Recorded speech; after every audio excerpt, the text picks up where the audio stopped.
Hi, I'm Kirk Degiorgio, and for this Sonic Academy tutorial I'm going to explore something that I've been wanting to do for ages now.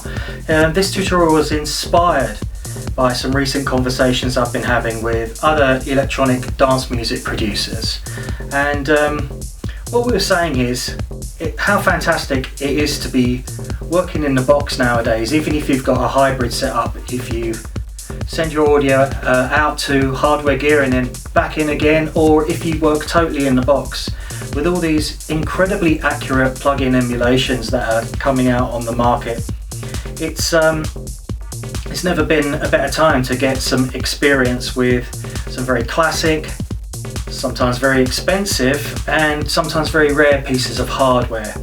But the main point of discussion was quite a negative one actually. It was all to do with the frustration about demoing or tutorials about our kind of music with these types of, maybe the more classic plugins especially.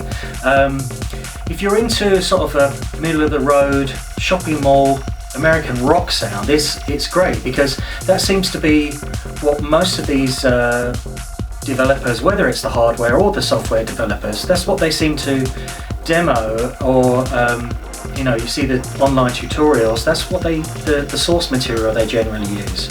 So I thought it would be interesting to see how these classic and some of their modern equivalents, how these pieces of equipment that we're told are absolute necessities, they're essential pieces of kit, they're absolute classics that have proven down the decades to be what you need to make your records stand out from the crowd.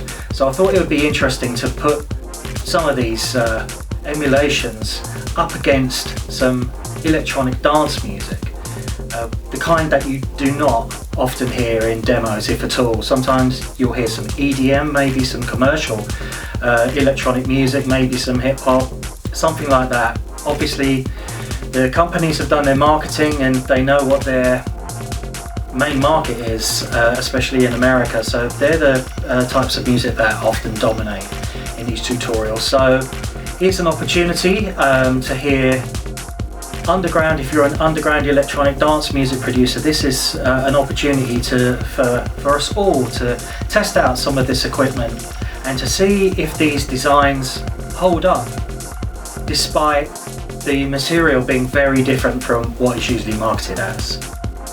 Now, of course, most equipment is program dependent, and so I think that the conclusion will generally be that there's no substitute for learning each piece of equipment, but I think there will be maybe some sort of general rules, and it'll be interesting to see if they come about, especially when comparing more of the basic vintage units. Some of these are decades old now, and yes, they've proven themselves on hundreds of rock and pop chart hits, but have they really proven themselves on underground dance music? Do they get used a lot, and are they applicable compared to the more modern designs which tend to have more bells and whistles features, especially the software variants? So it's going to be interesting. I've got a really accurate piece of software that will enable us not to get tricked by any loudness changes when we're A/Bing the different sounds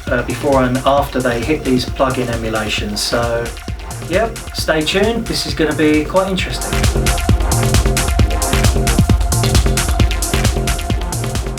Thanks everybody for watching, commenting and indeed liking. We really do appreciate all the support we get here on our Sonic Academy YouTube channel. So if you found this video super useful, please, we'd love you to hit the subscribe button. We update the YouTube channel every week with new content, and if you want to watch some more relevant content, just click on the videos beside me.